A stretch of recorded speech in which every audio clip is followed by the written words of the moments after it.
از وقتی رفتی زندگیم تکرار غم شد، روزای هفته واسه من شبیه هم شد. با اینکه تقصیر تو بود جدایی، اما پیش همه دلم همیشه متهم شد. بعد از تو من آرامشو از یاد بردم، من لحظه هامو دست تنهایی سپردم. میگن فراموشش کن و با زندگی کن، اما نمیدونن که من چند سال مردم. بی تو من بیقرارم، تا که این طاقت بیارم. بی تو این خونه زندونه، کسی نمیدونه حال منو اصلا. برگرد نبودن درده، ببین چی کار کرده این فاصله با من.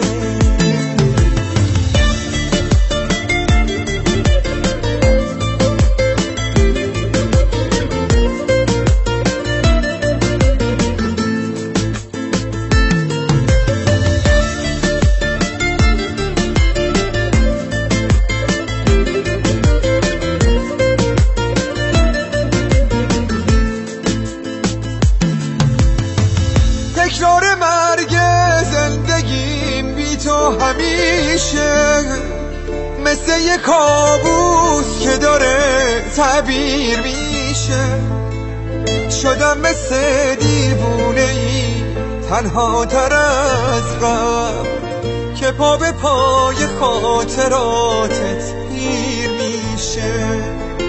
هر شب فقط با فکر تو چشمامو بستم، من از مرور خاطراتت دیگه خستم. چند ساله که دلتنگیامو گریه کردم، چند ساله که تو آینه ها بی تو شکستم. بی تو من بیقرارم، تا که این طاقت بیارم. بی تو این خونه زندونه، کسی نمیدونه حال منو اصلا. برگرد نبودن درده، ببین چی کار کرده این فاصله با من.